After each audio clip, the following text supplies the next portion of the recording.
Welcome to the Amanita Effect, a podcast where we get into in-depth conversations about all things Amanita and navigating our way through the mycelial network of personal stories, beliefs, concepts, and thoughts.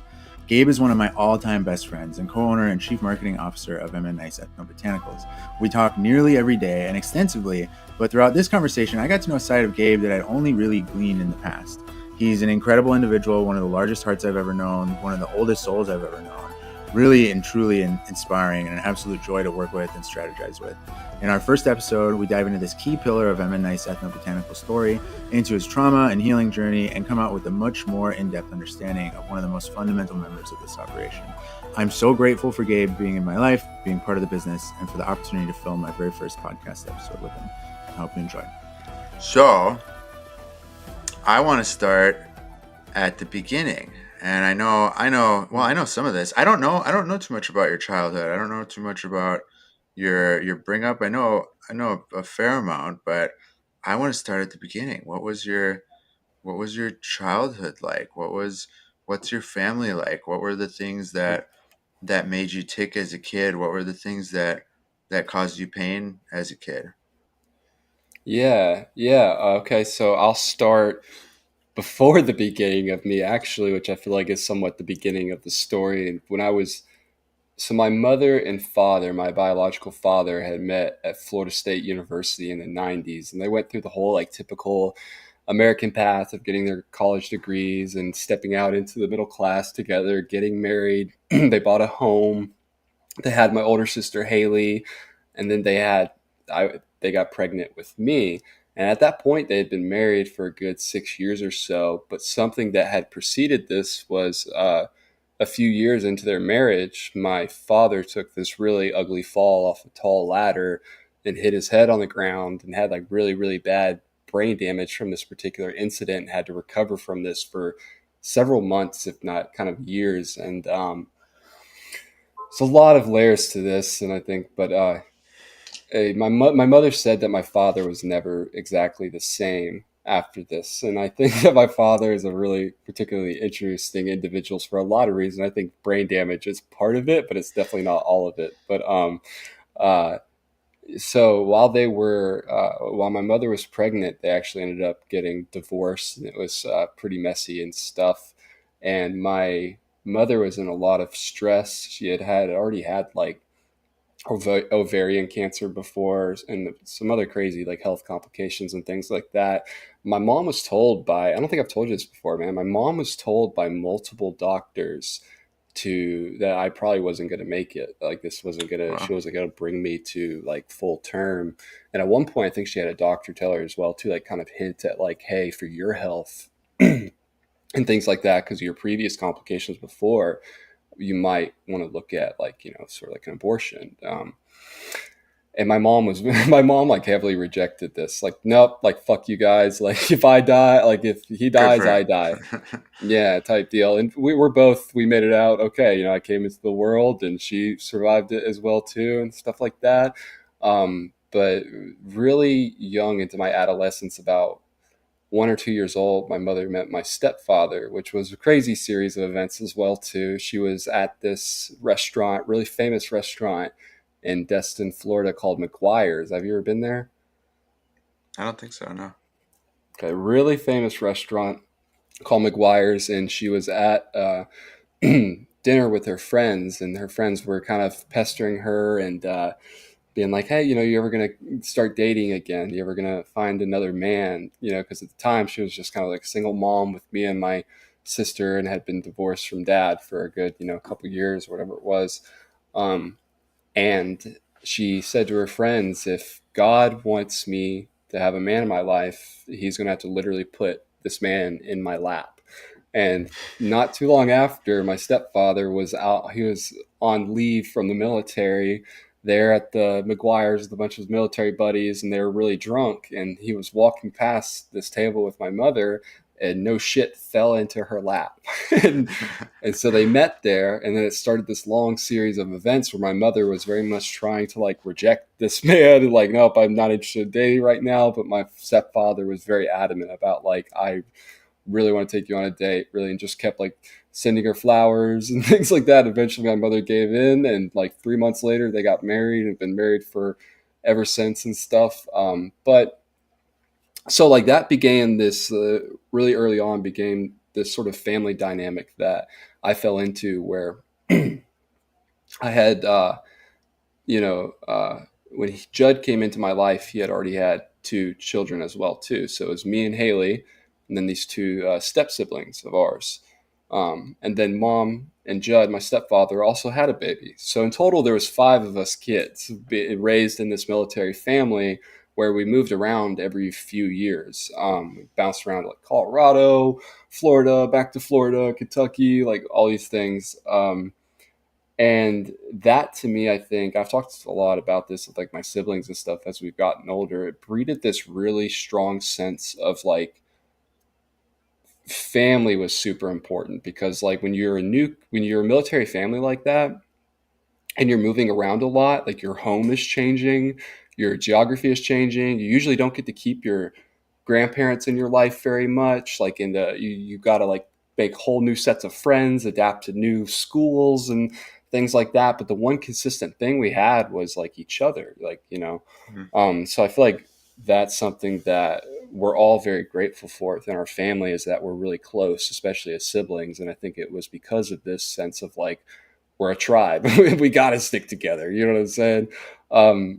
But so the custody thing with my dad became really complicated for a lot of issues, for a lot of reasons. But a big part of it was because my dad does have a certain degree of mental illness. And it's not because he's necessarily he's not a bad person. He's one of the most misunderstood persons I think I've ever met in my entire life. But my dad was this very flagrant rebellious type of character where he was going to grow weed under his trailer and he was going to make potato guns and accidentally shoot out the neighbor's like, you know, like window and like all sorts of crazy shit. He was just always up to some crazy shit. But me and my older sister Haley, we would go and see my father during like summer breaks and like Christmas breaks and things like that. It's actually where my relationship to cannabis first started was at a very, very young age. My father was, he would grow cannabis. He consumed a lot of cannabis. Me and my father built this lizard cage on the front porch of our double wide trailer in Fort Walton Beach, Florida. We lived on Hardie Lane. My dad owned this trailer park. I Of think that road course. is still there. We lived on That's Hardie awesome. Lane. Yeah. Yeah, and we built this lizard cage where we'd go around and we'd catch and all these green anoles and leopard geckos that were just like super prevalent in that part of Florida, and we'd fill this lizard cage up with these things. And there were our lizards, and they looked really pretty, really cool, fun to watch, fun to catch them, and things like that. But we also used them as like this sort of natural pesticide for the grow operation that was going on. So Nice. this is where like my first introduction into like the psychoactive business world game was like catching lizards to help the weed plants grow. And then I was also taught like how you germinate a seed and stuff like that. And I didn't really at the time like put two and two together that what I was doing, what my father was doing was like even illegal, like anything like that. But he was like, he showed me like it's how you sprout a seed, like you germinate a seed with the paper towels and cool dark place and like all the things. And that became like he very clearly did it and took over most of it, but that became like kind of one of my jobs. So it's like Mm. germinating the seeds and catching lizards. And I loved my dad. I really, really enjoyed like being with my dad and hanging out with my dad, even in the midst of all this chaos and things like that. But my dad ran into a lot of issues, so with the legal system and things like that, and then of course with my mother, and yeah. So like growing up, I had this really, really tight bond with this man who I really, really like uh, admired in a lot of ways. And then when I was 11 years old, through this series of just, he was like 50K in debt with lawyer fees and fighting this drug trafficking case in Oklahoma. And he was on the run and like all this shit. He disappeared when I was like 11, like dropped off the map and nobody could contact him or find him for a very long time. Um, and my stepfather, it's important to say, and like I really want like fully verbalize this to myself and to the universe. My stepfather is a good man. Like it was a good like stepfather to me. Like truly like made it a point to not treat me as a stepkid, to like treat me as his son. And at times that kind of pissed me off because that meant like Sure. Yeah. disciplining me and things like that, you know? But regardless of how much I think my mother and stepfather loved me and like tried with me, there was this massive sort of like pain and like absence of something, you know what I'm saying? Um, and I think it was probably around this age, 11ish, when I really started to have a lot of issues with like anxiety, self-esteem, couldn't sleep at night, things like that. Um, and uh, really leading into like my teenage years is when this kind of like started showing itself as like a stronger form of, I think, mental illness. And a lot of that kind of played into like drug addiction and things like that. Um, you know, but yeah, I would say like I remember when I was a young man, the thing that I really used to enjoy about spending time with my father is that we would sit there on the porch and he would smoke cannabis, and sometimes I would consume a little bit with him as well too. We would into the night talk for hours and hours about the universe and the world and like God. That was a big thing we used to talk about a lot, was God. Um, yeah, I think that's a very formidable part of who I am as a human being, because I think one of my favorite things to do is to sit down with another human being and just talk for a few hours about some really Mm-hmm. real shit, you know?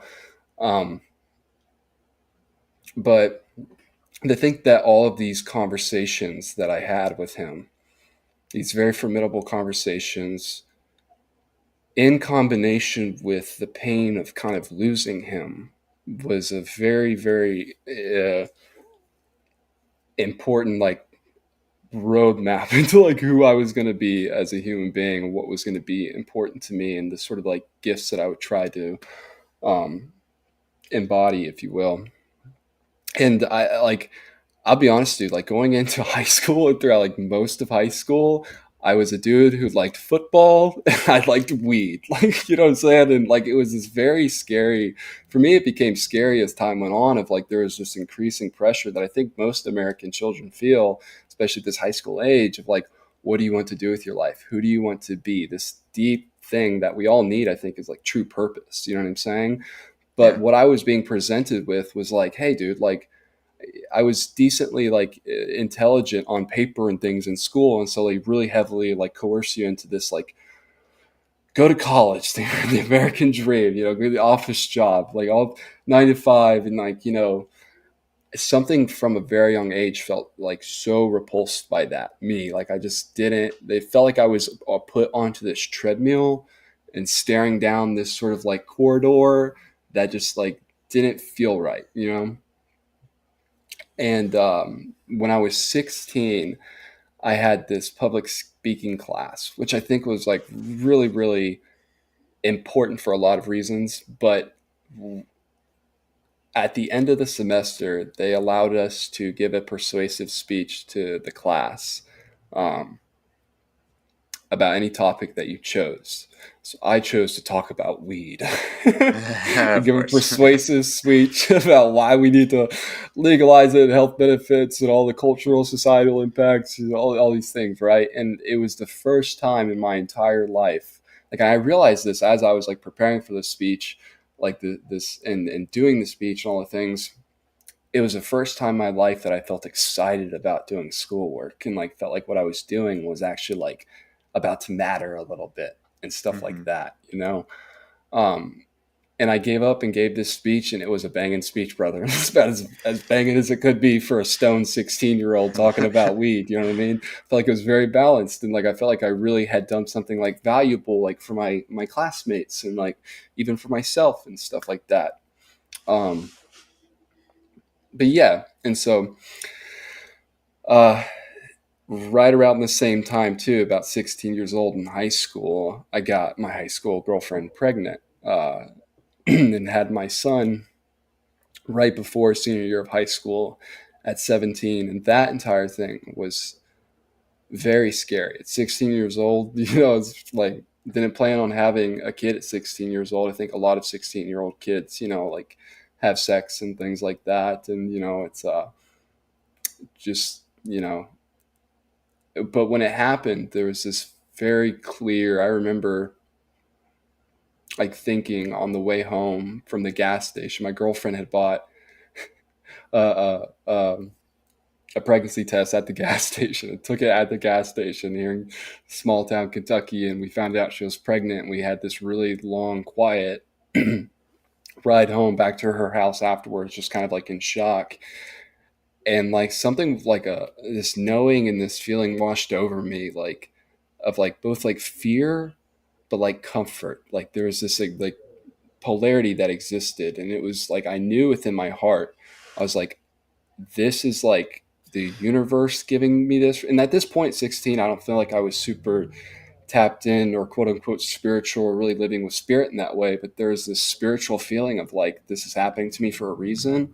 And like, I'm going to be a good dad because I mentioned that I kind of lost my dad in a way, my biological father. And that was a big sort of like pain for me growing up and something I had to overcome. But that didn't just exist with my dad. Like my dad didn't have his dad. When my dad was 6 years old, his dad died in a car accident. And that dad before that was like a really bad alcoholic who it was this really long-standing pattern within the Hardie boy family of like not having your dad.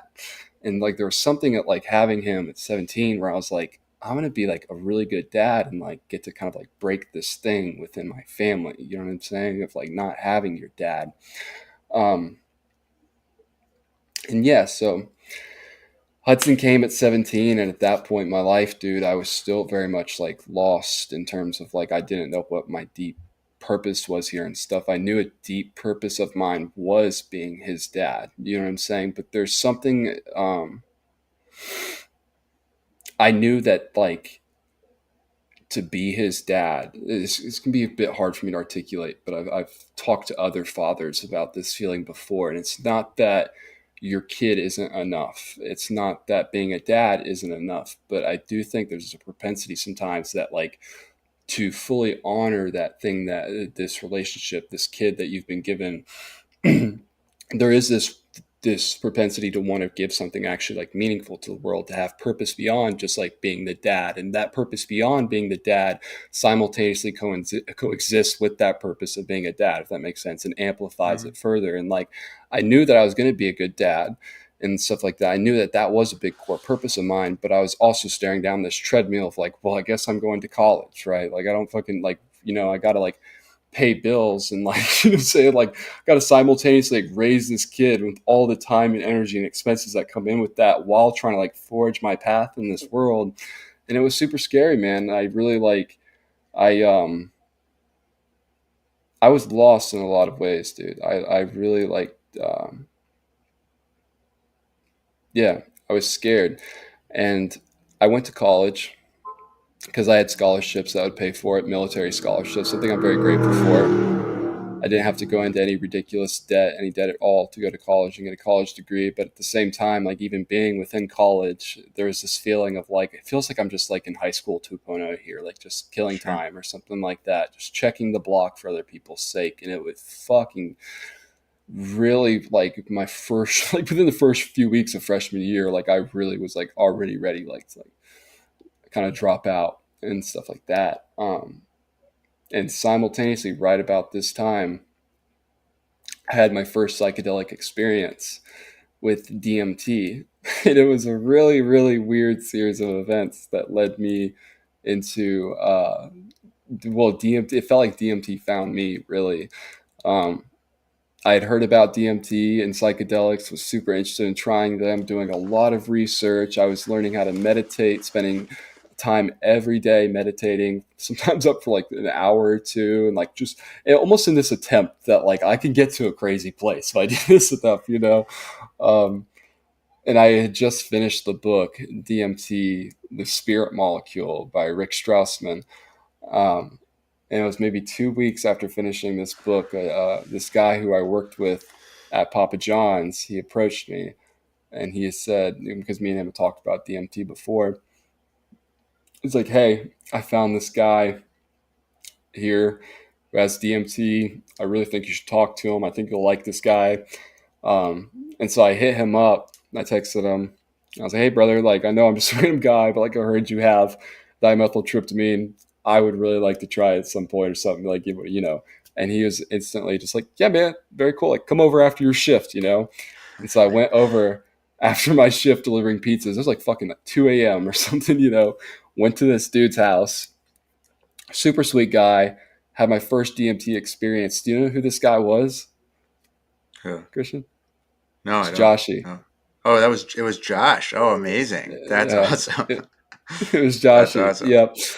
Yeah, and had my first DMT experience where we don't have to go into all the particulars of that particular DMT experience, but it was reality shattering, beautiful. It like opened up a door for me where I knew I was like, this is something I'm going to be investigating quite a bit. You know what I'm saying?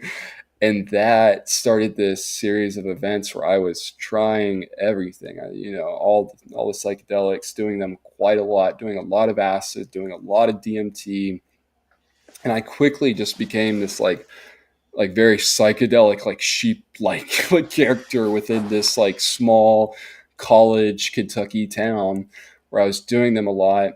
And then I also started selling psychedelics as well too. And the whole me selling psychoactive substances, I guess, really started when I was kind of like a kid almost. But it kind of started more when I was in like high school and smoking a lot of weed. I just, you know, would like buy. It's like, all right, it makes more economical sense for me to buy a quarter pound and then sell 3 ounces to my friends. And then my weed is pretty much like already paid for. And that was kind of like how it started. It was very small like that. Um, but then when I kept doing that all the way up into, you know, college, early college, it was like right when I started doing psychedelics, I noticed this weird gap in the market within my within this little college town where like I was super interested in doing them. I was pretty well connected with like the scene and stuff around there, but there wasn't a reliable source for them within this town, like somebody who had them at good prices, who you really could trust and things like that. And so in a matter of like a day or two, I taught myself how to use the dark web and some of these onion sites. Yeah, you can see where this is going.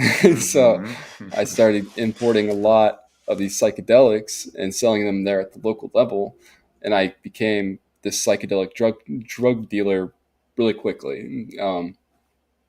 And like did this for a good year or two where I was taking a lot of psychedelics, selling a lot of psychedelics, and my particular through all of this, no matter what it was that I experimented with, my particular core fascination was within DMT and that like little blast off there, that the vaporization of N,N-dimethyltryptamine, like that was there was something in there where I was like, however we dress it up around it, I was like that felt like really really critically important to me. And something I started doing in this college town was having these DMT ceremonies. I call them DMT ceremonies, and like anybody who wanted to try it or was just curious or whatever could come over. At one point, there was I think like the biggest group of us there ever was like in the living room. At one point, it was like 6 people at most. It was usually just like me and like one or two other people or something like that. But at one point, there was like 6 of us smoking DMT in this living room together. But I haven't started having these DMT ceremonies and just like um, I noticed like, okay, there was this weird gap in the market where due to a lot of different factors in this small country ass fucking Bible Belt town I'm in, people are heavily interested in psychedelics and there's a demand for it. And a lot of people were buying psilocybin mushrooms, LSD, you know, things like that. Uh, but a lot of people had a really particular fascination in dimethyltryptamine as well too, and smoking it. But even people who had access to it, and even people who were super interested in doing it, some people still had quite a bit of trouble in quote unquote breaking through. You Sure. know, Yeah. and this comes down to like a lot of factors, as I'm sure you know, where the matrix that you put around it is extremely important, and the actual like physical action of properly vaporizing it and inhaling it and having like the bravery to do all that and like all the things. It's a really kind of crazy alchemization of things that has to come together. It's not that you have to be a rocket scientist or anything like that to figure it out. And I think every human being should, who really wants to do that, like should have the ability to figure it out at the individual level. But I just felt this need to like bring people into this matrix, you know what I'm saying? And like try and like help be their quote unquote launch pad. And so that was what I started calling this trap house, where I was selling all these psychedelics and fucking having these DMT ceremonies. I started calling it the launch pad, where people could truly blast off. And yeah, I did this, man, for I would say the whole DMT ceremony aspect of it maybe lasted somewhere between like 6 months to a year. And I was doing this for quite some time, and then the hammer came down. The police raided my spot. I got hit with a bunch of charges, got sent to jail, got out of jail, fought my charges for a bit, had to go back into jail, came out. But yeah, dude, I just like, so whenever I first got popped and raided, like I actually wasn't at the house at the time. I was at the gym, and my roommate was there at the house, and he had texted me and said, "Hey man, like, are you coming home anytime soon?" I was like, "Nah, bro, I'm at the gym. Why? What's up?" He said, "Dude," he said, "cops are here. They're like searching the house. They're trying to like convince me to like trick you into coming here." And he actually ended up getting charges later on for that, for like conspiracy, like whatever. And he didn't give a fuck. He did his time and said, "Fuck you guys." Whatever, which he's a homie for that. Shout out to good friend. Good ass friend. Shout out to him. But yeah, he was like, "Cops are here trying to get you to come here." I was like, "All right, bro." I was shitting bricks, you know. I bet. So I hopped in my car and I started driving around the outskirts of this town. And I was like, I told him, I was like, "Hey man, just like let me know when they leave the house." And he was like, "Okay." So he called me back maybe like 30, 45 minutes later or something. He's like, "Yeah, dude." He's like, "They got your shit. They want you to call them and stuff." So I call them. They're like, "Mr. Hardie," whole deal. I'm like, "Hey, look," I was like, "I'm not running from you guys. Like, I'll turn myself in here in like 30 minutes. Like, I just got done at the gym. Can I go change my clothes? Like, and fucking, I'll be there." And they're like, "Yep, like we'll be waiting for you." And so I did just that. I went to my apartment, which was that was a weird feeling. Like I had just seen it a few hours earlier as it was, and then walking afterwards, it was seriously like a bull had gone through our house. Like the dressers thrown down in the middle of the living room, like crazy shit, man. Glass on the floor. Like it was, but yeah. So, and I turned myself in, and whenever I first turned myself in, I had to do 36 days before I could get a reasonable bond. Originally it was like the day I was booked, what they gave me was $20,000 cash for my bond. And it wasn't like any sort of 10% on that. There wasn't a property you could put up. It was, you need $20,000 cash to give us if you want to get out tonight. And it was like everything that I had left, brother, was going into a goddamn lawyer. You know what I'm saying? For sure. Which is, you know, so I had to do 36 days. And then I got out because they finally gave me like a property bond and stuff like that, and put up some property. And I was out on bond for like almost a year. This was right during COVID times, which a lot of people don't know this, but COVID like heavily affected like the legal system and stuff like that as well too. And this depended on the, I guess, probably region of stuff you're in, but like it really slowed down the legal system around here. And we had to do like Zoom meetings and stuff like that for like your court hearings. But yeah, I got this really good lawyer, got out, fought my case for like damn near about a year, and ended up pleading guilty, because how that works is you have these charges, right? And on paper, they can give you 30 years for these charges, but due to like case law and the history of how they've executed on these crimes before, they really can't kind of just like give you know what I'm saying? Like if they've given everybody else a 3-year sentence for this, they're not going to get you know what I'm saying? But how they do this is they say, all right, on paper, we can charge you. In my particular instance, it was like in total, like 20 years. We can charge you with 20 years. And they hang that over your head so that you don't go to trial. And so what they do is then the prosecutor comes to you and says, "Hey, if you just plead guilty to everything, like admit you're guilty and take some sort of punishment, the punishment is guaranteed to be way less." Now, you do have the ability to take this to trial and possibly beat the case, you know what I'm saying, and not get any charges. But how that works is if you lose in trial, to make a sort of statement out of you, they hit you with the full book, the full 20 Mm-hmm. years or so. Yeah. So I was juggling, go to trial and take my risk with a 20-year sentence because there was certain fucking weird discrepancies within the motion of discovery and things like that when that came out. And like, how did you guys even, find out about me and stuff? There's weird discrepancies within certain aspects of it. So like there was this slight, like my lawyer was like, very risky, but like there is a little bit of something in here, but it was weighing this option of, do I want to take the chance at 20 years or do I want to just take the guaranteed like 5, Right. in which 5 years does sound like a lot, but Sounds in like a like the lot. state of like Kentucky for a young kid like me, a non-violent drug offense, it's my first big offense, things like that. What a 5-year sentence really ultimately means is that, yes, on paper it's 5 years, but you're going to be in jail for like 6 months, 18 months max before you parole out. There's all these different classes and things like that you can take while you're in jail to help like walk down your time and things. And so like, it wasn't nice staring down the barrel of somewhere between 6 to 18 months, but that was a lot easier to stare down than the possibility of 20 years where you get off on parole after 6 or 7 years. So, Mm-hmm. Yeah. um, but yeah, so I fought my case for about a year, man. And then the day I went back and while I was out, I accepted this plea deal for 5 years. Um, like, admitted guilty to this shit and stuff like that.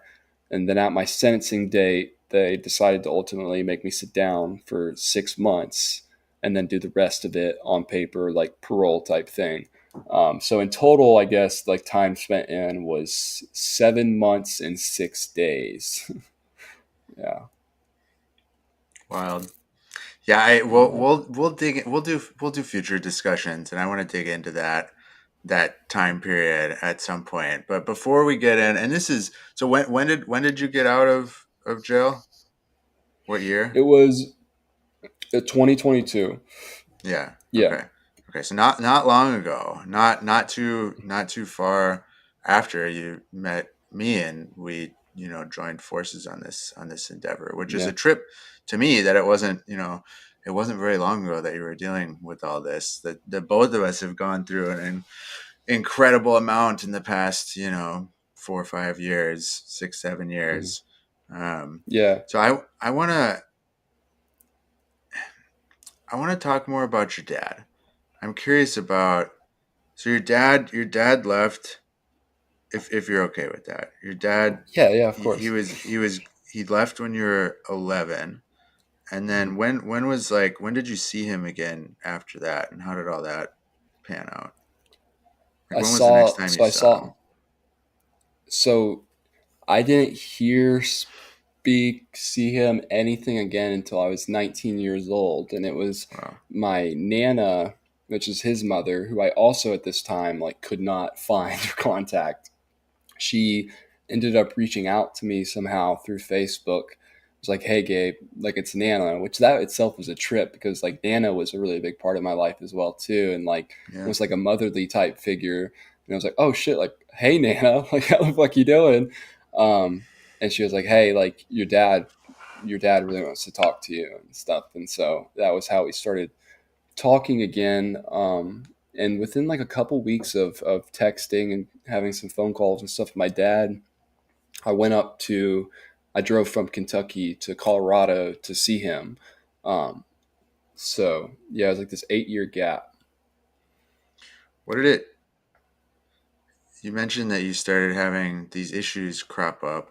It's also an interesting time, like 11, 12, puberty starts. That's when a lot of kids start going through their own shit. They kind of, the spell of being a child, or maybe it's more the spell of the materialistic, paradigm that we live in starts influencing the brain and the mind. And you have, you know, school is really hard at that point in time, and kids can be really brutal. Um, and then you have to deal with this massive loss, and I know we both understand how deep loss hits, but I imagine that as a child it's easy to stuff down in a sense, and then that causes these, we don't have the tools to navigate these types of losses, and then that causes these issues that you're alluding to. So yeah, what was the process for you like for losing him, and how did that contribute to the issues? I mean, yeah, just like, what was it like? What did it feel like, all in all? Hmm. Yeah, I would say like, and I think this is I've talked to you a bit about this with like Hudson and other children and things like that. I think sometimes as kids, like what can really happen a lot is that yes, there's these strong emotions, and like rightfully so, but like ultimately I think what happens to a lot of kids is they get confused about all of these emotions that are coming in. They don't necessarily have the right release valves or Mm, tools or modalities implanted in them to really healthily sort of deal with it. And so, kind of like you were alluding to, I think right around that age is like an interesting age for a lot of people for a lot of reasons. Our whole orientation of reality and these feelings of like, oh, I got to like become something, like things like that start to kick in. But I think like what was particularly painful about the situation with my dad was that from a young age I felt so connected and seen with him, and I really desired just like spending time with him. And I had some of that, not as much as like I necessarily wanted growing up, but I had a good amount of that, and it felt very healthy and like this like, but then like right at that age 11 when he kind of disappeared, it wasn't this like very clear, hey, like dad disappeared, you're not going to see him again until you're 19. It was kind of this like, well, dad's right. like kind of disappeared before in a way, but like he crops back up in 4 months, you know what I'm saying? So it Hmm. was this kind of like feeling for a very long time. Honestly, it lasted like, it probably just continued to last, this feeling of like waiting for my dad to come back, you know what I'm saying? Where I was like, and there was a lot of like confusing emotions around as to like, because like dad had always dealt with a lot of bullshit and like his own problems and stuff, but it felt like through all the bullshit, like there would be at least this effort to communicate like, hey Gabe, I'm here, and like, like I'm dealing with it, and like we're gonna see each other again soon. But there was none of that. Like I didn't even hear from him. And so I think like that itself to me at that age was very confusing, and there was just like kind of waiting on it. That trope about like someone's dad says they're gonna go get milk at the grocery store, and Hmm. like dad, we're still waiting for dad to come home from the grocery store. It was Hmm. kind of like that, man. Like, yeah, yeah, really, and I think like, yeah, it was it was painful, man. I remember like nights that I cried myself to sleep, and there's absolutely feelings of inadequacy that started to brew. It's almost as if like I wasn't deserving of that, or like I had done something, things like that, man. Yeah. Do those feelings still crop up? Yeah, dude. I think it's a big part of who I am. I think if you look at people who are high functioning and who really have this desire to achieve and to do a lot of that does come from a very good, sweet, sincere place in people. But like some of your most high functioning, like CEO type guys, like Elon Musk will even say this. He'll say, "You don't want to be me." And I think like a lot of like high functioning people who really have the desire to do a lot comes from a place of like they weren't seen enough as a kid, and so they felt like they really had to overachieve in order to be seen. And I felt like no matter where my dad was at or what he was doing, that if I could become something super powerful and super awesome, that he would hear about it some way. You know what I'm saying? And be proud of me. Um, and I think it started to breed this real intense internal sort of like self critic. And this started coming through in my sports and things like that. Like I remember my stepdad had this long talk with me after a baseball game one time where I had missed the damn ball, and I'll be damned, dude, I beat myself up about it. Like I was like fucking hitting myself. Like I was angry at myself, you know? He's like, Gabe, self discipline's good. He's like, but you're beating yourself up too much. Like this is not healthy. You know what I'm saying? Um, so yeah, I think it started to kind of like breed some feelings like that, man. And I think that I'm still healing that to a certain degree. There is sometimes a feeling of like I have to be spectacular to be loved, you know? Yeah. I'm very familiar with that feeling and Yeah. concept. Yeah. I know you are, dude. A lot of these things, like when you said like at the moment me and you had our first conversation, it was like soul brother because like Yeah. there's a lot that we said that we connected on and stuff, but there was a lot that like wasn't said that we connected on too that we Hmm. felt in one another. Yeah. Yeah, dude. Yeah. Yeah, Well, we'll dig into that a little bit more if that's okay in a bit. But so yeah. you then what happened once you got out of jail? Life is you don't have that option anymore. Like you had a purpose, you had a mission, you had something that made you feel seen, that you knew was doing something important, um, innately, and it was exciting. And all of a sudden, you come back to a world where that's not an option anymore, and you have a son to raise. And what was that like coming back in? Very scary, very I scary, and bet. like I'll be honest, I leaned heavily on the medicine in this part of my life, and I say the medicine, psychedelic headspace, and um, it became clear. It's something I thought about a lot while I was incarcerated. Was the YouTube channel, like just a podcast, and I like something I had started putting the beginning works into while I was a drug dealer, like while I was doing all these crazy things. Like Hmm. I had actually started like building out and making intro videos, and like I had built my first like few logos and things like that, was teaching myself graphic design, like all the things. And while I was incarcerated, it was very clear to me like regardless of what I think about objective reality and right and wrong, and yes, there is a difference between legality and morality, especially in this drug scene in this particular country right now. I knew I was like, okay, it's like regardless of all that shit, like I'm not going to go back to being a drug dealer because that karmically is not fair to my son or to myself with this particular game that I'm playing. Right, like I'm not willing to take that risk anymore. But like Right. you said, it was kind of like this dying of a certain character, like of myself. There was like this death involved because I knew I had to completely let that go.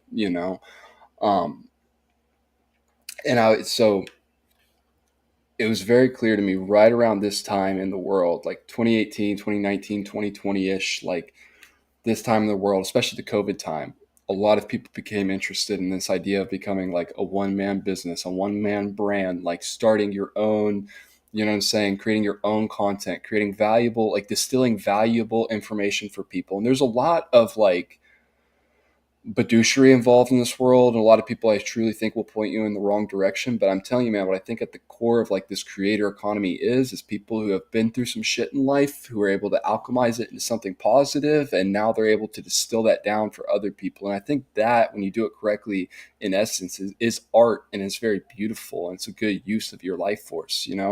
Um, and so I was like, I didn't know exactly how it was going to look like. I just knew I kind of needed to start somewhere. But in jail, I was like, I am going to start talking about this. Like, I'm going to start a YouTube channel, a podcast. I don't know exactly what it's going to look like yet, but like, this is something like I'm going to do. And part of the reason was because like I wanted to potentially maybe carve out a career and a name and stuff like in this space and be able to do that for a job. But like, I'll be all honest too, man. Like, I just like talking about this shit.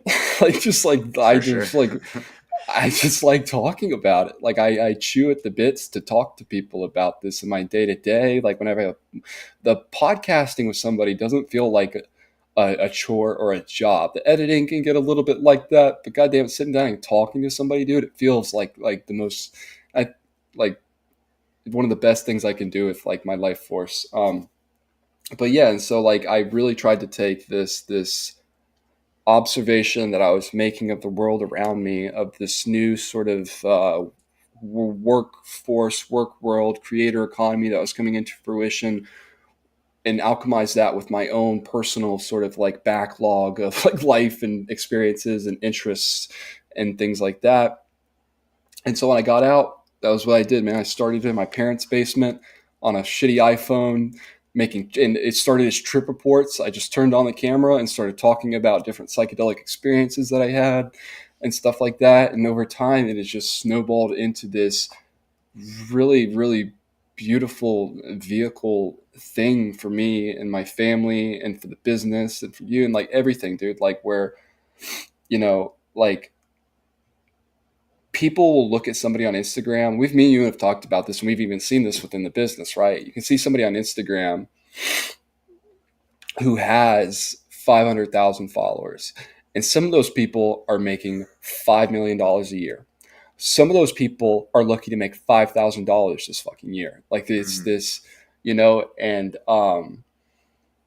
I don't have a huge following on my platforms. I have a decent little size following and stuff, but because I think that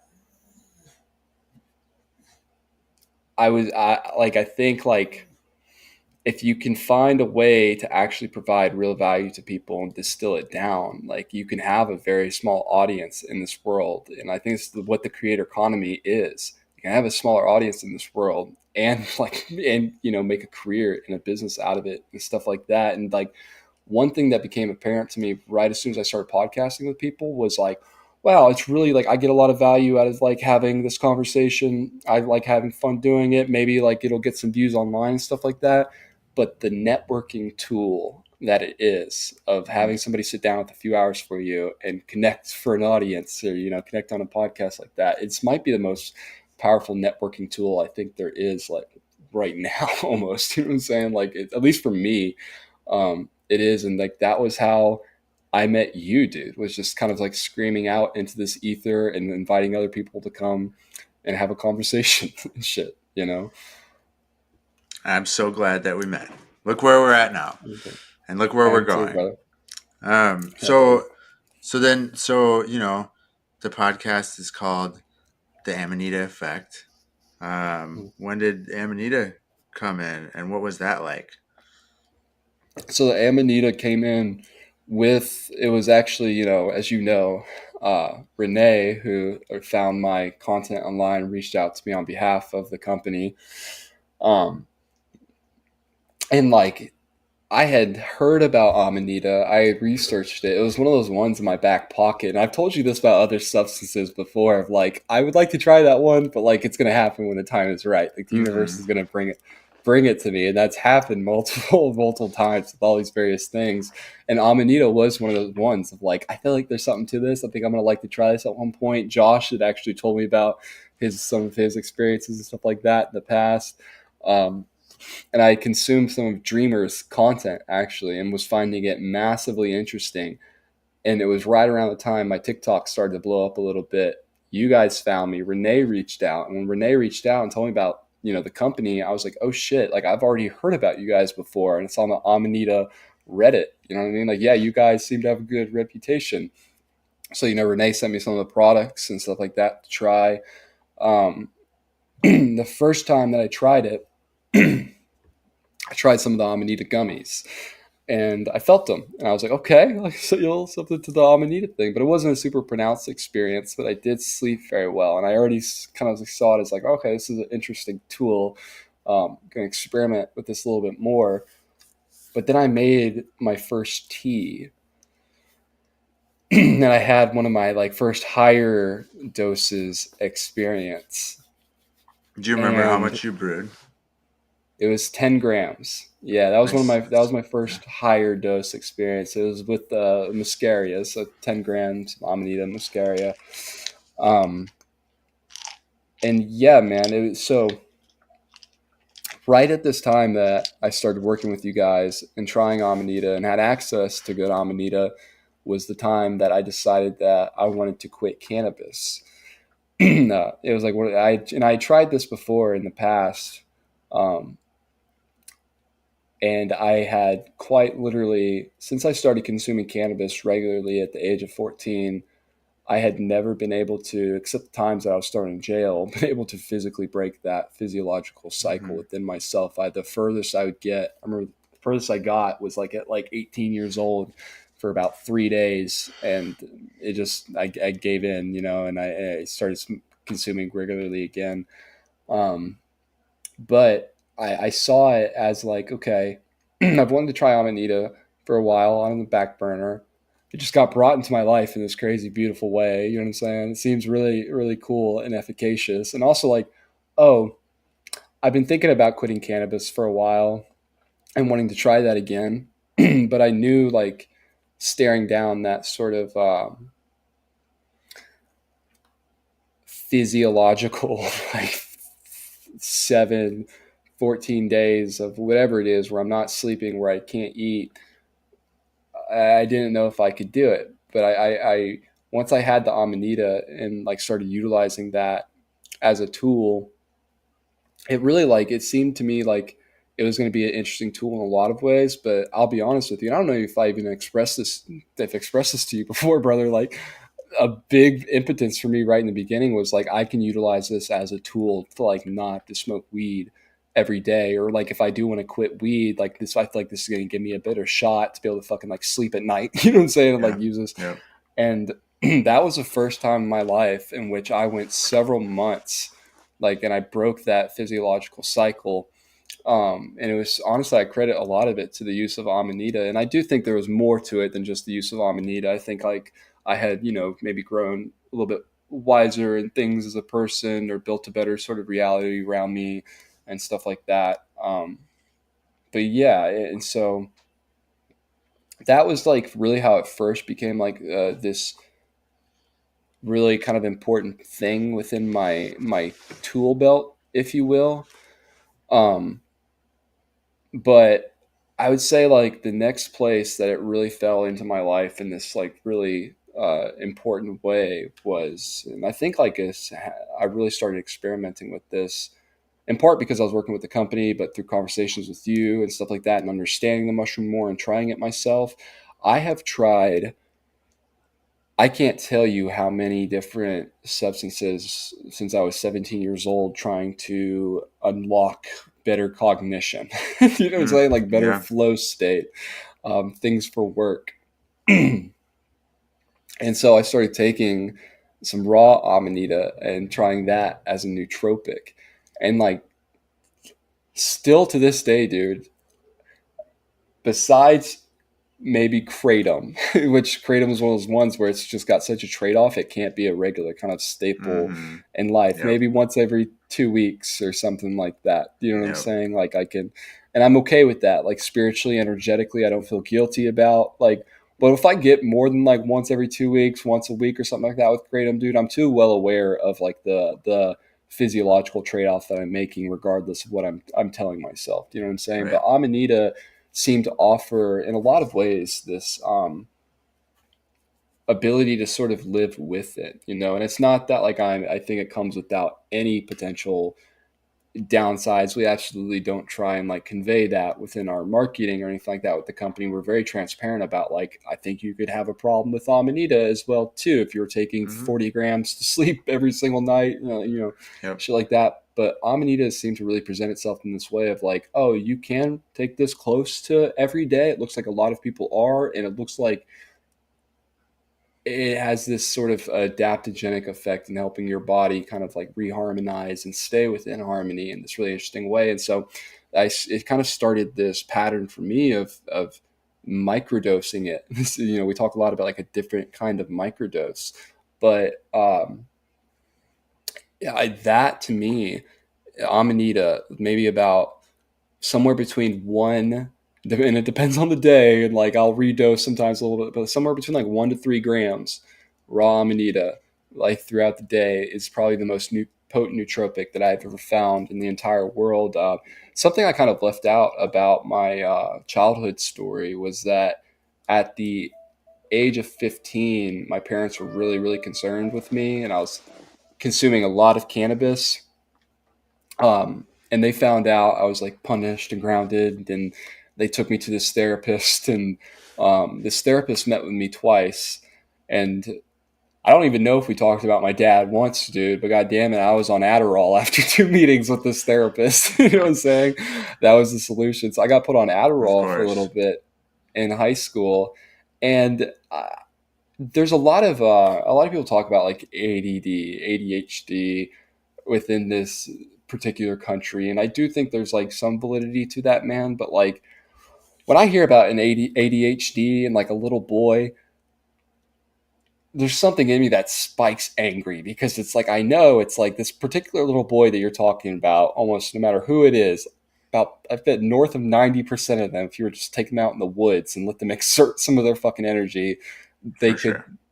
like it just, this whole, and so I was one of these kids that from a very young age was labeled ADD and then labeled ADD through high school. And then I was on Adderall for a couple of years until I was like, fuck this shit. Like didn't like the trade-off that I was making with my body and started to learn more about like what it was actually doing to me and becoming more self-aware of all these things. And I really rejected the whole Adderall prescription medication. But like I described, it was right around the time that I quit taking Adderall. I went on this long journey of trying to find some sort of like efficacious cognitive enhancer. And there is some things that I found along the way. I think like fish oil, exercise, like there's a lot of really important matrix that goes around this sort of cognitive function, memory recall, ability to focus, get in a flow state, to work, things like that. Um, and I think that exercise, meditation, fish oil, all these things are just as an important part of the matrix for me. But dude, like I'll be damned, like a gram and a half of some Amanita, like is and Josh kind of like is he has a similar path to me in terms of he was heavily medicated as a kid for ADHD, has tested a lot of different things, and he's fallen into this place as a grown ass man where he knows he's like a little bit of Amanita in the morning for me is the best sort of quote unquote ADD Mm-hmm. medicine. And so yeah, at first with Amanita, it started as this really powerful tool to help me kind of get over this addiction and start to utilize that as a tool within that. And then also it kind of became a nootropic as well too. And then I started taking higher dose Amanita shit, Amanita experiences and doses.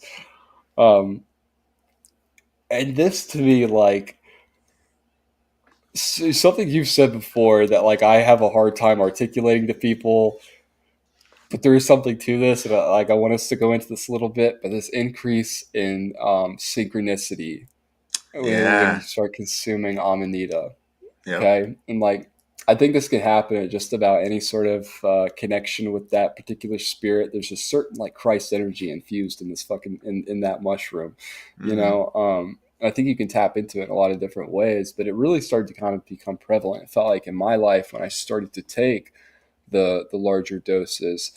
Um, and I'm gonna try to articulate this a bit, but I'm gonna struggle, and we're probably gonna go back and forth here a little bit. But a similar thing sort of happened to me when I first had some of my first larger dissociative experiences, like Yeah.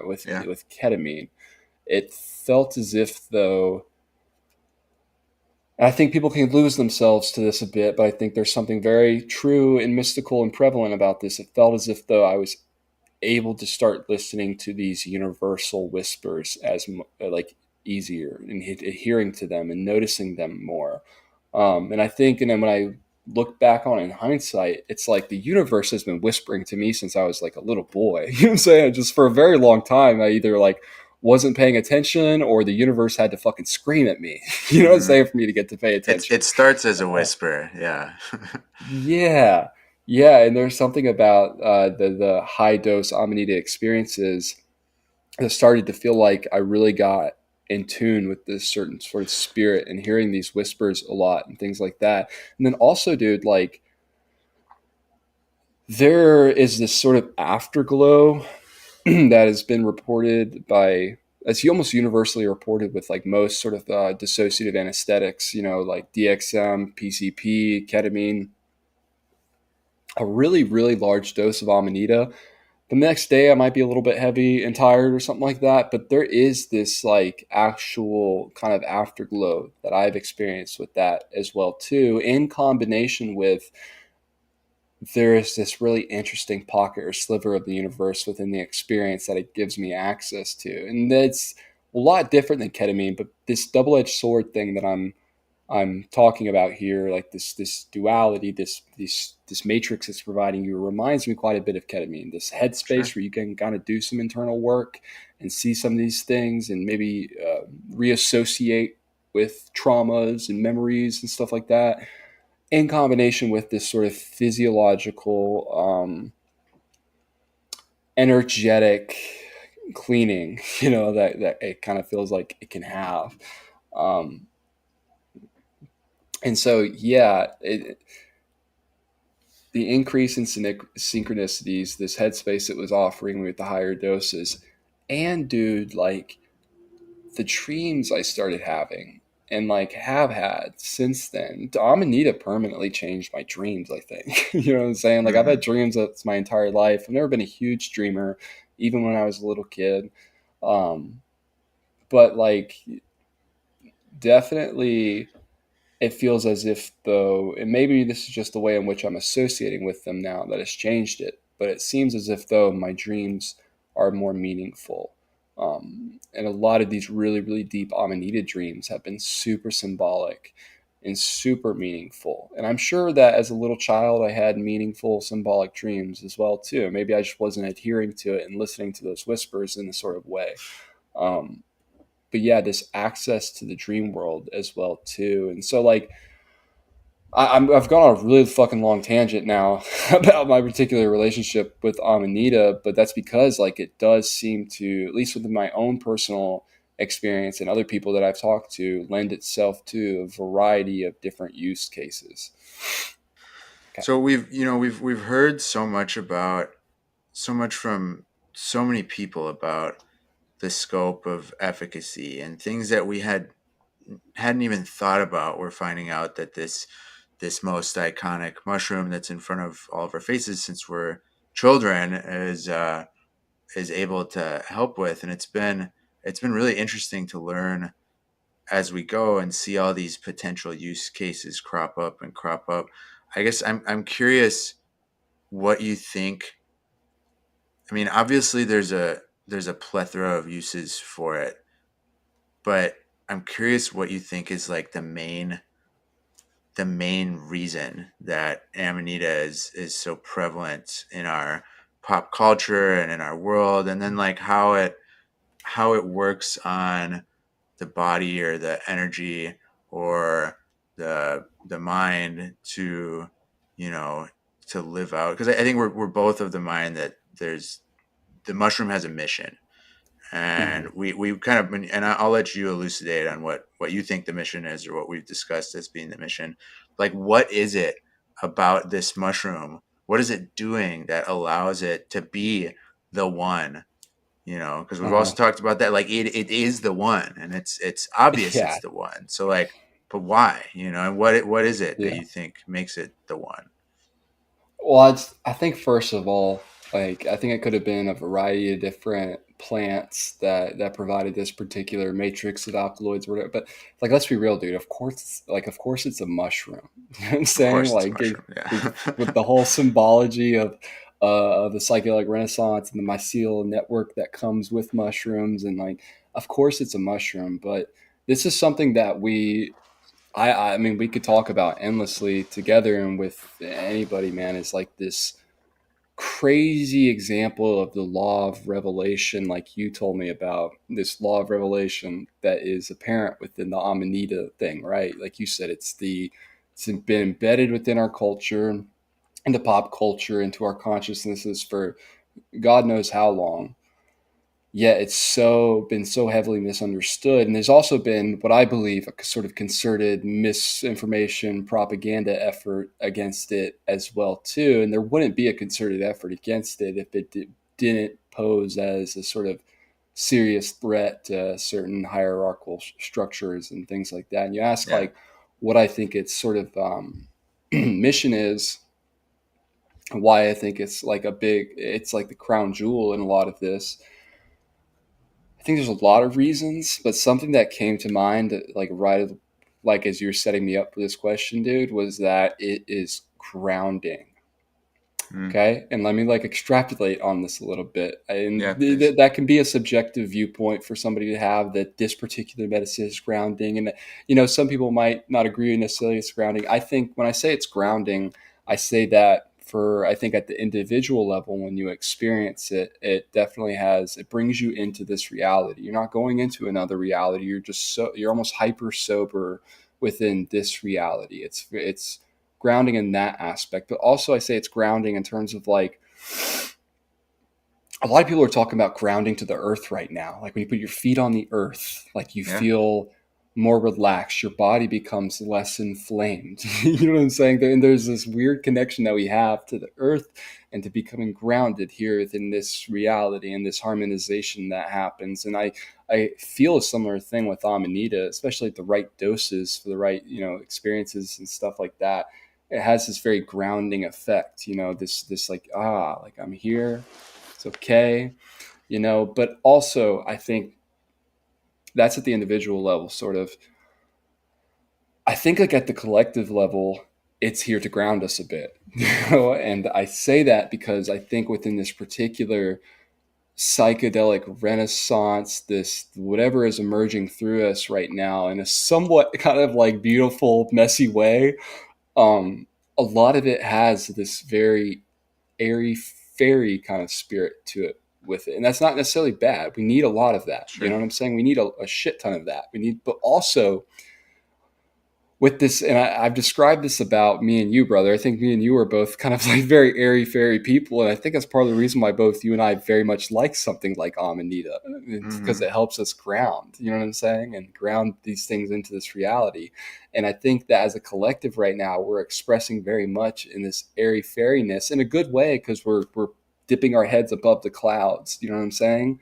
And climbing these mountaintops, but we need to kind of like bring them down and ground them into this reality, if you will. And like I said earlier, Amanita both has this grounding effect within the experience that you feel, but then also it offers you this kind of way of life and living with it where you can take it quite regularly and harmonize with it.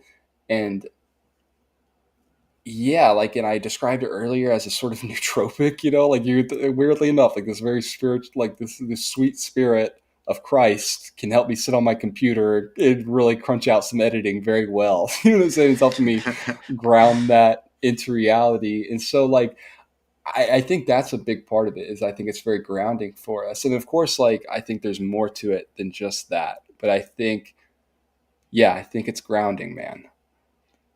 Yeah. What do you? I a recent thing that I brought up in our group chat was that the fairy tale mushroom seems to heal the inner child, which is so interesting because it is the children's mushroom. I mean, it's the mushroom that's in front of every child's face, at least in the West, since they're a kid, or since they're very very little. And I think like this, all of these issues that everything's rooted in blocks that begin in childhood generally, essentially. And one of the things that I've as you know, I've been working on so diligently over the past year, really the past 7 years, but most intensely the past year is clearing these blockages that cause, so much pain. And from my experience, Amanita can blast through the blocks. Like I don't know if I've ever told you this, but when I first started taking it, when I was going through benzo withdrawal, I would take high doses, 7 grams, not super high, and I would have these revelations about myself or about the universe or the world or the paradigm that we live in or whatever. And right when I would have these, I'd get a kundalini, like massive kundalini shoot, and it would hit a part of my body, usually in my sacral, or initially my sacral and then my solar plexus, and I would start shaking violently from that point. So like right above my groin, I would be shaking for like an hour and a half, like violently nonstop. I couldn't do anything. And it was really uncomfortable, but it was what it was energy blasting through blocks that I had stored, for years and years and years. And then I could walk through and backtrack and figure out like what exactly did I think about or realize or understand, and what did that hit, and what is being cleared right now. So that's one way that it tends. And maybe we've talked about the muscle twitching that can happen, or the involuntary spasming. Like I think that's another form of it blasting through blocks in essence.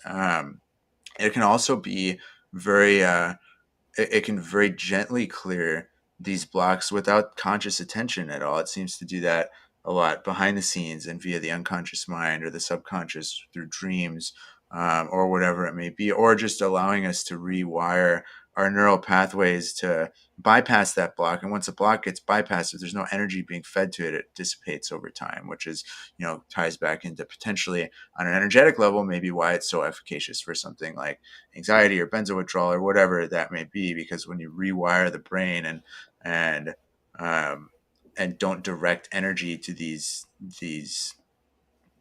dams that we've had built up over years, those dissipate over time. And then the other aspect of it is a lot more intentional, and it's doing the work through utilizing or while utilizing Amanita. And I think this is largely where our work is going to end up going, is helping, which we're working on right now, is helping people facilitate and helping people work through their own shadow work and their own inner work so that they can release these blockages. And like I think I kind of, I'm of the belief that in essence this whole world, the whole mission of us as individuals being here is to clear these blockages. If the blockages are fully cleared, Shakti flows and we become enlightened beings. I mean, that's really what it is. But we have these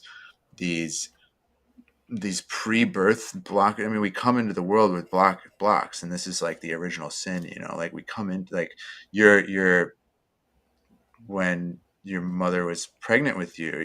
Like there was aside from just like the stress of being a child in a womb or whatever, like there was other stressors going on, and you absorb all that. Like we all come in with these blocks. And so um this gets back to like the idea of like all of these blocks are generally rooted in the inner child.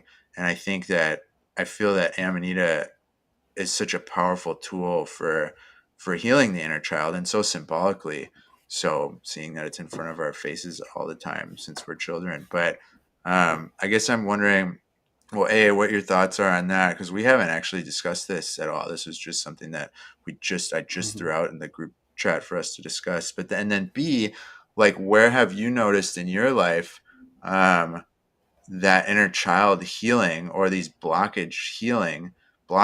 So like when you heal a blockage, that issue is gone unless you rebuild that dam, so to speak. So where have you noticed that? And then to tie it all back around, um, how has this affected the largest trauma that we at least spoke about during this, which was your dad leaving, and this need, or this feeling like you're not enough, and you're not being seen, and you need to put on a show, so to speak. And so yeah, those are the three questions. Yeah. So this topic of like healing traumas and working through these blockages and the inner child work is, I agree with you. I think it's like a lot of the core of it and like what we're doing here in the first place. You know what I'm saying? I think in I forget who says it, but there's a very famous quote that essentially we're just all walking each other back home. You know what I'm saying? Mm-hmm. I think, and what that ultimately means, man, is we're all walking each other to death, to the death portal together. We're all holding hands, walking each other there.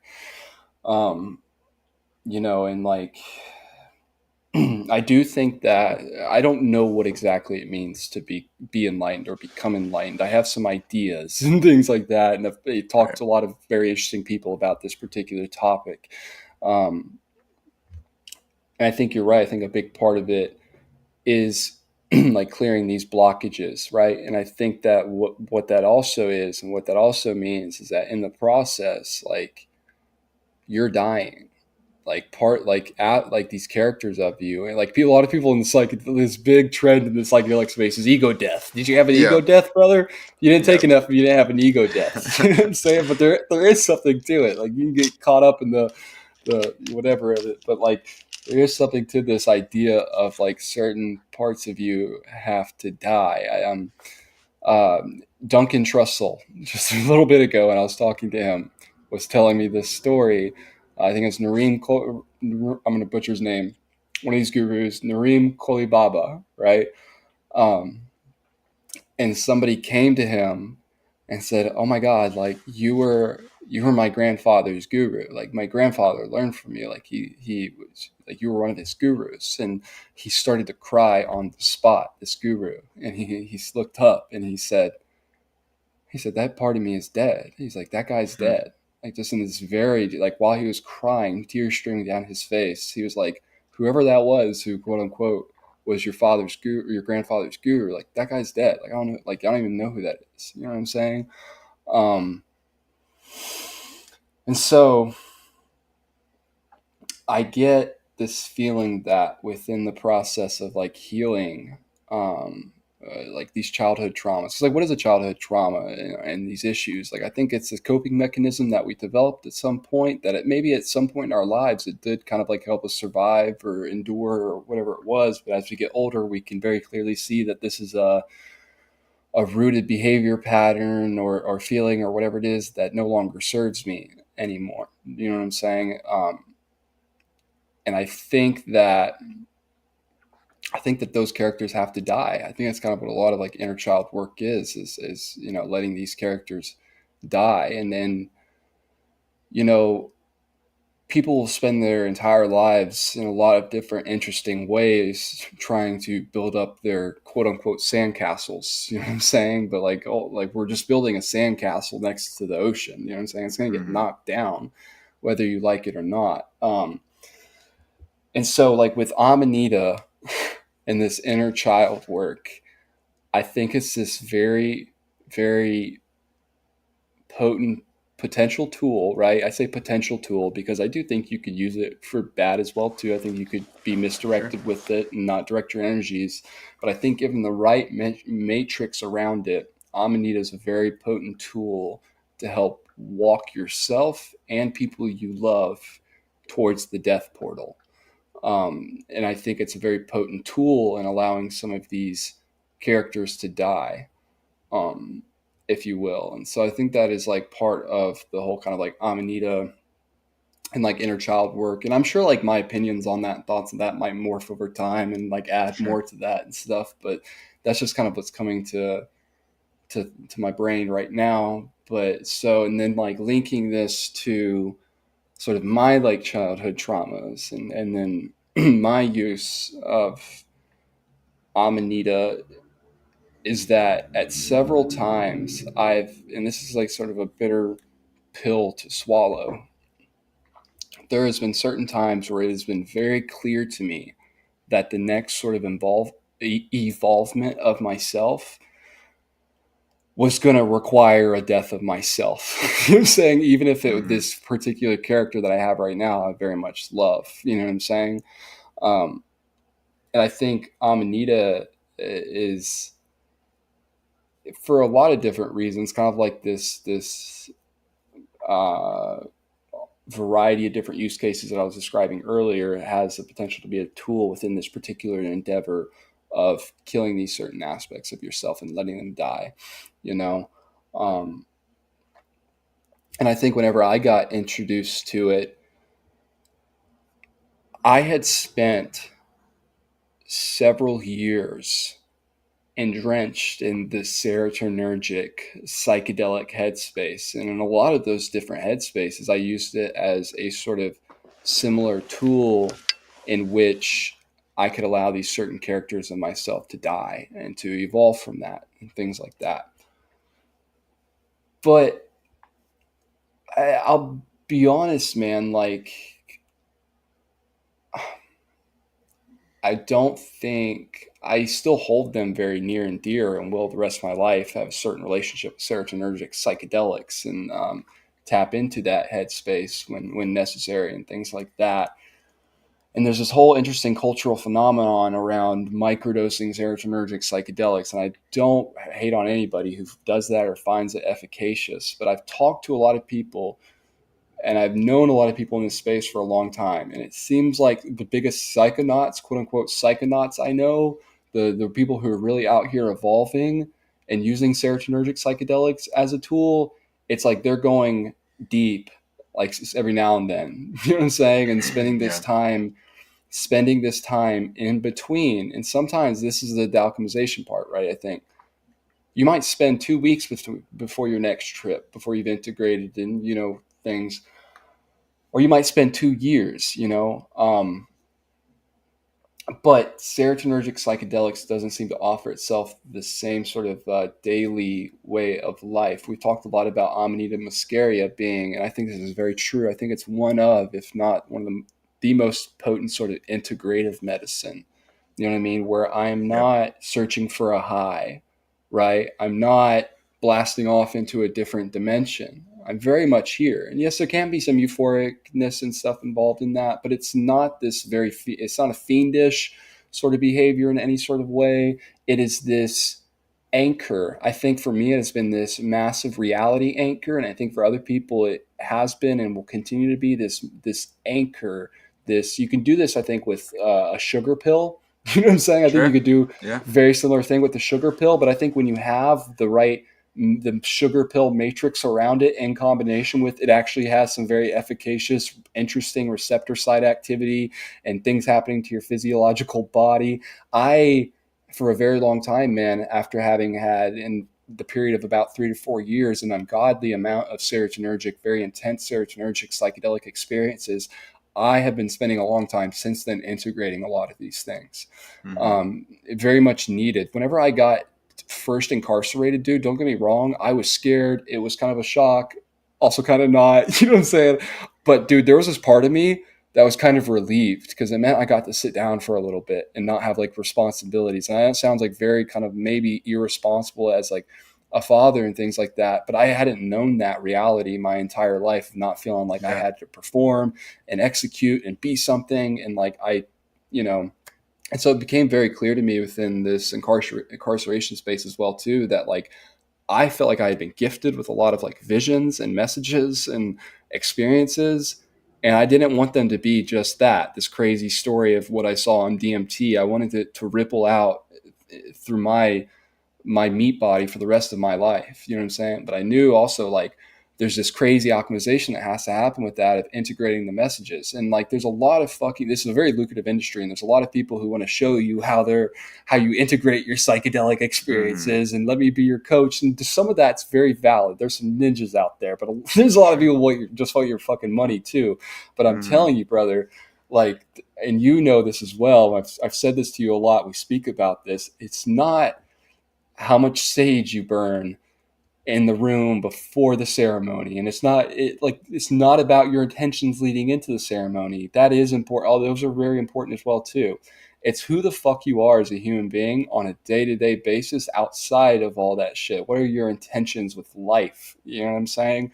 um and so yeah, I think that Amanita has been a very grounding tool for me in this endeavor of starting to integrate a lot of my psychedelic experiences. And I'll be honest, and I feel like I'm still integrating a good Of amount of those course. psychedelic Of course. experiences. Yeah. And some of them, I think there's quite a few of them that I'll probably be integrating the rest of my life. And that's kind of part of the ticket. You know what I'm saying? Like, yeah, you're Hmm. going to be, toying with this foot for the rest of, um, but yeah, man, I think it offers people a way of life, and an anchor.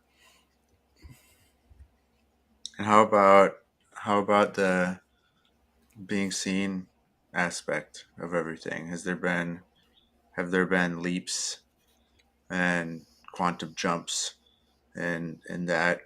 I think I would imagine that it's a lot more noticeable now in the past couple years, or at least since we've known each other. I know that for me, being like, if it was the apple, in the garden, like the knowledge of good Mhm. and evil, like it's certainly shown me where I am not right, and I would Yeah. imagine that you have a similar story with that. But yeah, has there been any progress, and how has it affected that, or has that been something that's been looked at even? And yeah. Yeah,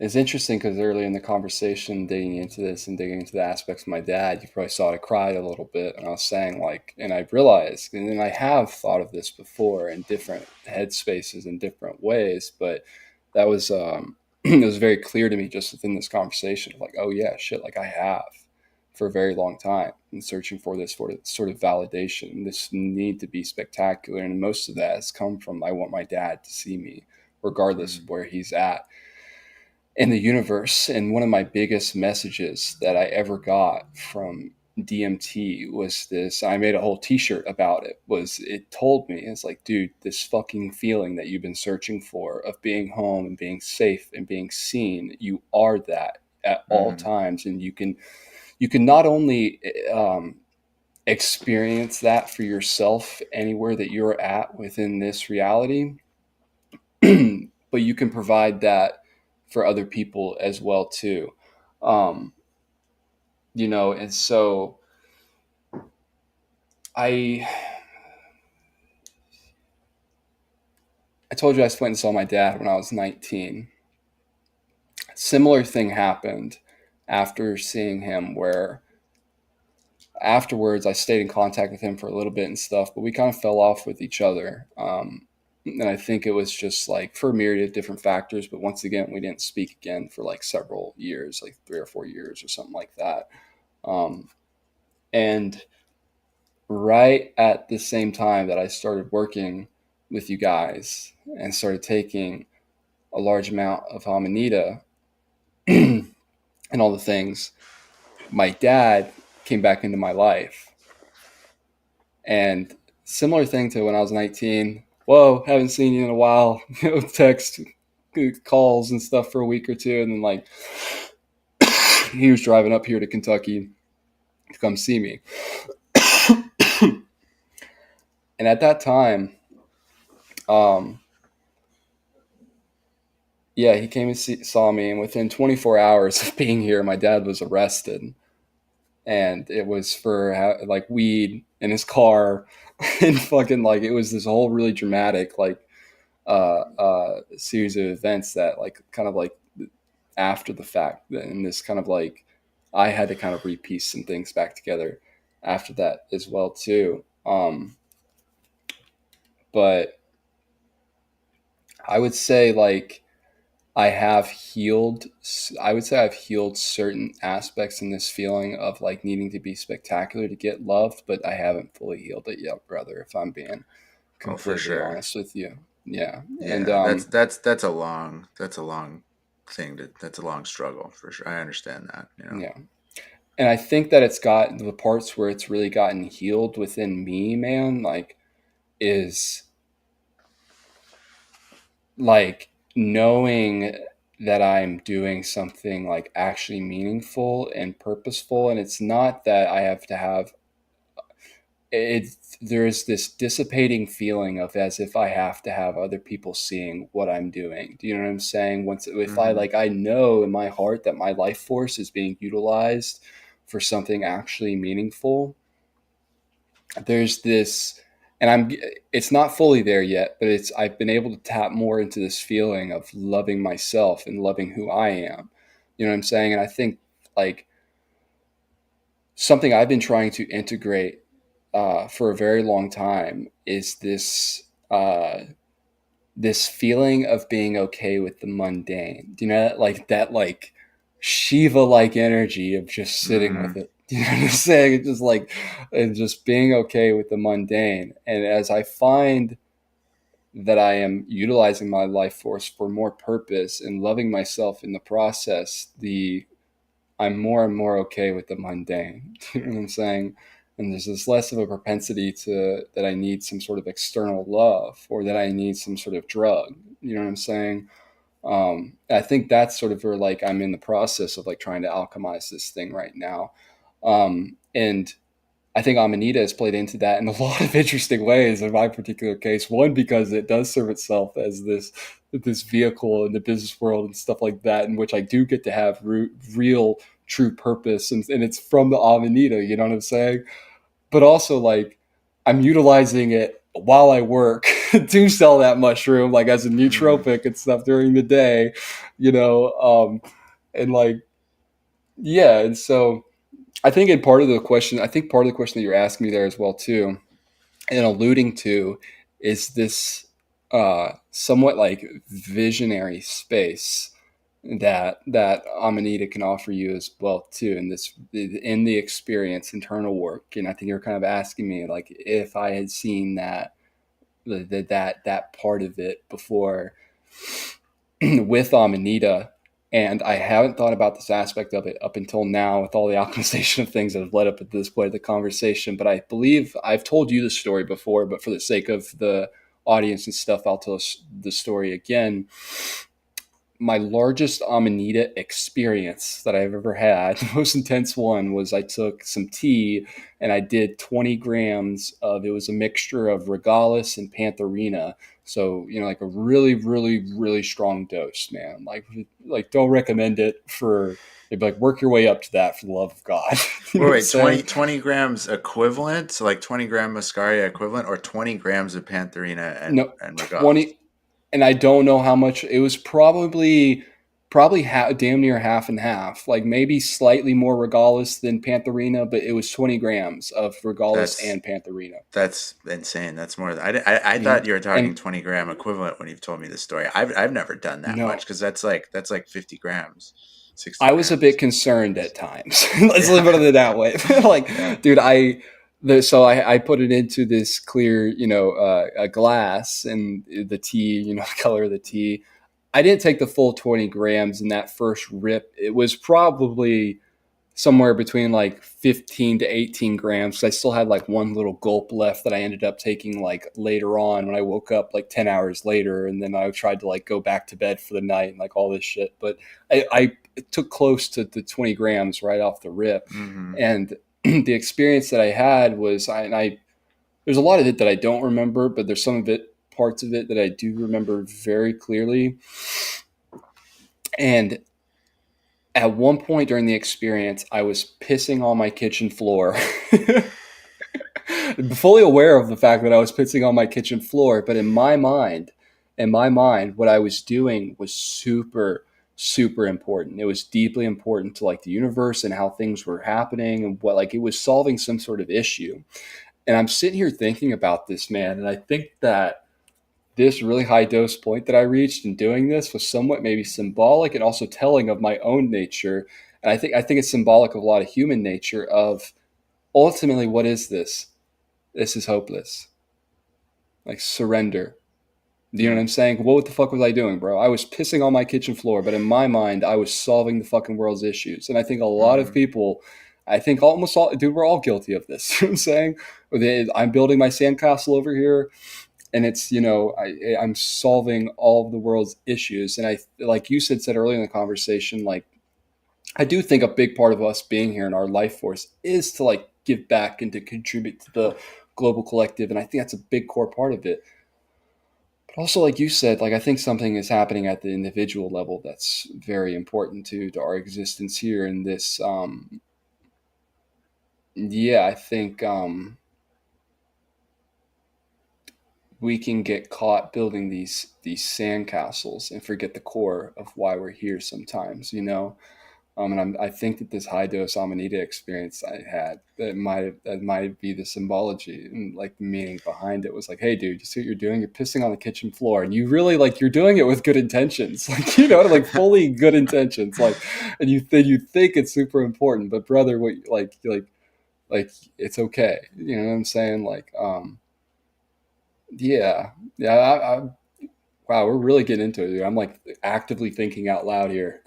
I love that, man. I wish that we could do this for 2 or 3 more hours because we could get into so much that I think would be super beneficial for us, but then also anybody that's listening. But we have a call in 14 minutes, unfortunately, so we're gonna have to do this again.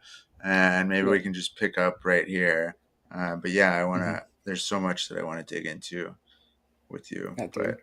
It's but been awesome. This Amanita Effect, brother. This is about to be the yeah, best podcast ever. the kickoff, man. Yeah. Gabe, I know who you are. I know what you are. I know how you serve. I fucking love you. I see you, and I I'm love so you too, dude. grateful for our relationship and this mission that we're on together, and the way that we alchemize together, Mhm. and where things are going to go. There's a lot of excitement and static right now that's building and building and building. And I mean, we both know that things are about to change for us, and fortunately, in the position that we're in, that change for us means a change for the world as well, however small or large that is. And that's a beautiful, beautiful thing that I know neither of us take for granted. But yeah, thank you Yeah, dude. for the time we finally got it done, man. We've been trying to fucking do this for like 2 months. But this is the beginning of it. So love you, brother. Thank you, Dude, man. I love you too, man. I love you so much. I usually am very reserved about this saying this to people, and it's very few times that I've actually said this to people, and I only let it out when I feel that it's right. But I want you to know that like almost on a daily basis, there's a handful of people that I pray for and pray about and think about in that way, and you're one of them, dude. And I try and reserve that because I think it's kind of a weird energy to like pray about somebody, then tell them like, hey, I'm praying about you. I'm praying about, but I pray, and I feel very grateful that we get to be on this sort of like life trip thing together, dude. Yeah, well, I Yeah. same right back at you, man. You've out of everybody, um, what's going on with me and a day to day more than anybody, and I have my own struggles, and there's been a lot of them this past year, and you've been there, holding my fucking hand through it all, and I've, you know, it's such a safe relationship for me to express really the deepest depths of my being and the struggles that I have. So, um, yeah, I hope that at some point in our lives I'll be able to return that favor. Dude, you already have, bro. Like you already have, man, in so many fucking ways. At the core of it, man, what I want to be for other people when I'm like so fucking happy that I've been able to be for you and can continue to be for you in the business and the Amanita and all, I want to be the launch pad. You know what I'm saying? Fuck I yeah. want to be the launch Yeah. pad for people, dude. Yeah. Yeah. Cool. Well, here it is. Let's take off. Wow. Love you, brother. Love you, bro. Love you too, man. Much love. Peace, guys.